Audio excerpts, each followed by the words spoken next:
Hello friends, आज हम जानेंगे मध्यकालीन भारत में तुगलक वंश के बारे में। 5 सितंबर 1320 ईस्वी को खुसरा खां को पराजित करके गाजी मलिक या तुगलक गाजी गयासुद्दीन तुगलक के नाम से 8 सितंबर 1320 ईस्वी को दिल्ली के सिंहासन पर बैठा।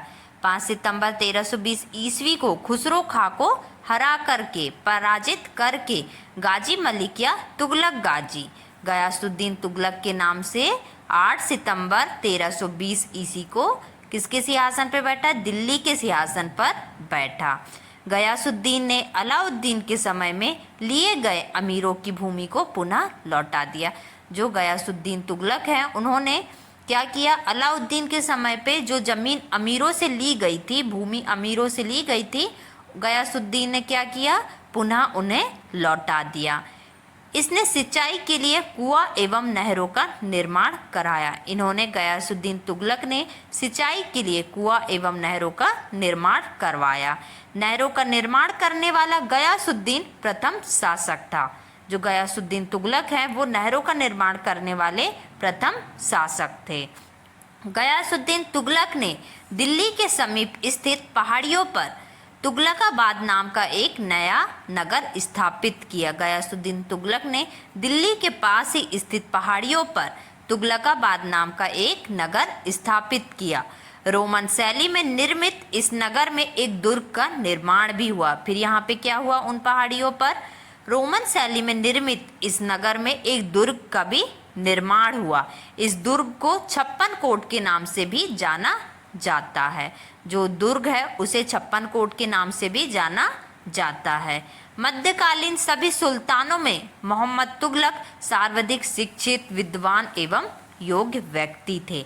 मध्यकालीन भारत में क्या था? सभी सुल्तानों में मोहम्मद तुगलक जो थे वो सर्वाधिक, सबसे अधिक शिक्षित, विद्वान एवं योग्य व्यक्ति थे। मोहम्मद बिन तुगलक को अपनी सनक भरी योजनाओं, क्रूर कृत्यों एवं दूसरों के सुख दुख के प्रति अपेक्षा भाव रखने के कारण स्वप्नशील, पागल एवं रक्त पिपासु कहा जाता है। मोहम्मद बिन तुगलक ने अपनी राजधानी दिल्ली से देवगिरी में स्थानांतरित की और इसका नाम दौलताबाद रखा। ओके, मोहम्मद बिन तुगलक ने अपनी राजधानी दिल्ली से देवगिरी में स्थापित की और स्थानांतरित करके क्या की? उसका नाम दौलताबाद रखा।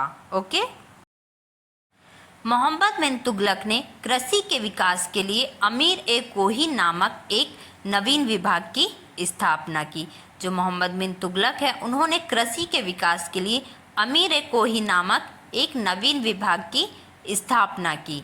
मोहम्मद तुगलक ने जिन प्रभु सूरी नामक जैन साधु को अपने दरबार में बुलाकर सम्मान प्रदान किया था। उन्होंने मोहम्मद तुगलक ने जिन प्रभु सूरी नामक जैन साधु को अपने दरबार में बुलाया और उनका सम्मान किया। मोहम्मद बिन तुगलक की मृत्यु पर इतिहासकार बदायूनी लिखता है, अतंत लोगों को उससे मुक्ति मिली और उसे लोगों से मुक्ति मिली। जब मोहम्मद बिन तुगलक की मृत्यु हुई, फिर एक इतिहासकार बदायूनी थे, उन्होंने लिखा था ये शब्द, अतंत लोगों को उससे मुक्ति मिली और उसे लोगों से मुक्ति मिली। फिरोज तुगलक ने 5 बड़ी नहरों का निर्माण करवाया। इसने चांदी एवं तांबे के मिश्रण से निर्मित सिक्के भारी संख्या में जारी करवाए, जिसे अद्दा एवं विक कहा जाता है। तुगलक वंश का अंतिम शासक नसरुद्दीन मोहम्मद तुगलक था। जो तुगलक वंश है उसका अंतिम शासक नसरुद्दीन मोहम्मद तुगलक था। इसका शासन दिल्ली में पालम तक ही रह गया था। इसका जो शासन था दिल्ली से पालम तक ही रह गया था। फिरोज तुगलक की मृत्यु सितंबर 1388 ईस्वी में हो गई। जो फिरोज तुगलक हैं, उनकी मृत्यु कब हो गई? सितंबर 1388 ईस्वी में हो गई।